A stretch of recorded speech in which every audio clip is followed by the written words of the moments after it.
Salut, moi c'est Léo. Vous êtes étudiant ou apprenti et vous allez bientôt vous mettre à la recherche de votre premier emploi? Super, c'est une grande aventure qui démarre. Mais vous vous demandez par où commencer? Pas de souci, je suis là pour vous aider. C'est parti pour la checklist de votre premier emploi.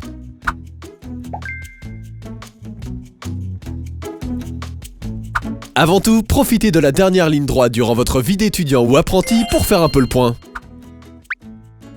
Vous avez sans doute une idée de ce que vous voulez faire après. Est-ce que c'est cohérent avec votre parcours et les stages que vous avez effectués par exemple? Quel métier souhaitez-vous exercer? Dans quel secteur d'activité? Est-ce qu'il y a une entreprise dans laquelle vous rêvez de travailler? Enfin, quelles conditions vous êtes prêt à accepter? Travailler dans une autre ville? Avec des déplacements à l'étranger par exemple? Eh oui, toutes ces questions vous permettront de bien cibler votre recherche.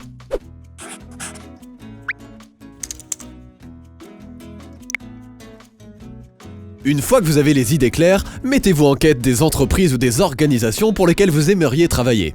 Est-ce qu'elles recrutent en ce moment? Connaissez-vous des gens qui y travaillent? Quelles sont les conditions d'emploi? N'hésitez pas à regarder leur site internet et même leurs réseaux sociaux. Ah, un petit truc que je vous donne. Sur le réseau professionnel LinkedIn, mettez-vous en contact avec des gens qui travaillent dans ces entreprises. Rien ne vous empêche de leur poser quelques questions, et ça montre que vous êtes bien motivé et futé.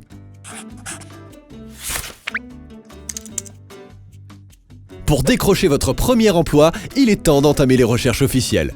Commencez par parler de votre projet autour de vous. Famille, amis, voisins, mais aussi votre médecin ou les commerçants de votre quartier, votre entourage forme une base dans laquelle vous pourrez puiser vos premiers contacts professionnels.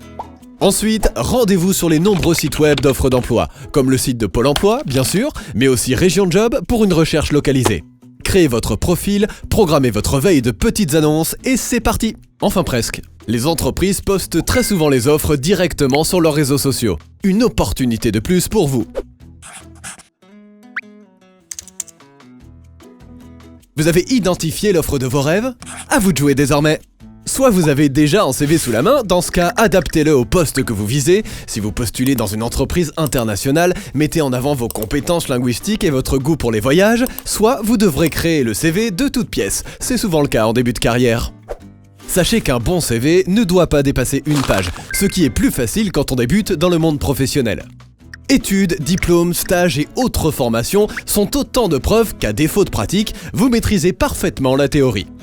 Rappelez-vous que tout ne s'acquiert pas à travers les expériences professionnelles. Avoir été bénévole dans une association constitue par exemple un excellent moyen de mettre en valeur des compétences clés comme le travail en équipe. Et vous savez quoi? J'ai même une petite vidéo pour vous sur les bonnes pratiques quand on doit faire son CV. Et elle se trouve ici. Oui, là.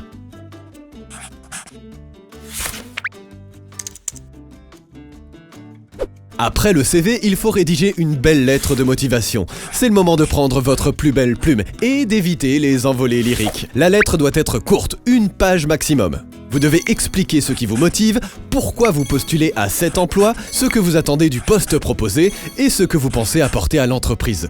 Qu'on se le dise, la lettre de motivation n'est lue que s'il y a un doute sur votre profil. À CV égal, c'est votre lettre qui pourra faire la différence.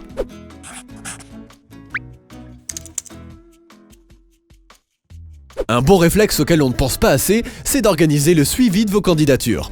Et oui, vous allez peut-être envoyer des dizaines de CV et de lettres de motivation. Le mieux est de tenir à jour un document avec les dates et les détails de vos envois. Entreprise visée, personne contactée, date du premier envoi, date des envois de relance si vous en avez fait. Cela vous évitera de vous emmêler les pinceaux et, par exemple, de candidater 2 fois à une annonce qui vous plaît. Malin, non?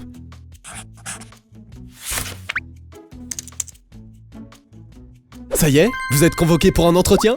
Parfait, il va falloir maintenant mettre toutes les chances de votre côté. D'abord, on révise un petit peu ce que l'on sait de l'entreprise. Cela permettra de poser des questions, de montrer que l'on s'intéresse à l'employeur. Ensuite, tenue correcte exigée. On s'habille sobrement en s'inspirant des codes vestimentaires du secteur. Enfin, on anticipe le temps de trajet en partant un petit peu en avance. Vous éviterez ainsi transpiration et sueur froide. Sachez que vous pourriez également être convié à un entretien en visioconférence. Pas de grosse différence si ce n'est une bonne préparation sur les détails techniques. Et surtout, pensez à vous isoler dans un endroit calme et lumineux pour vous présenter sous votre meilleur jour.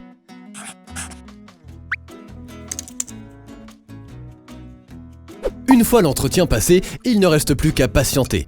En fonction de ce qu'a pu vous dire votre interlocuteur, vous pouvez le remercier par mail à l'issue du rendez-vous. Et au bout de 15 jours, si vous n'avez pas de nouvelles, je vous conseille de le relancer par téléphone, en fin de journée de préférence, pour espérer le joindre directement et glaner quelques infos intéressantes de manière plus informelle. On relance, mais on ne harcèle pas, bien entendu.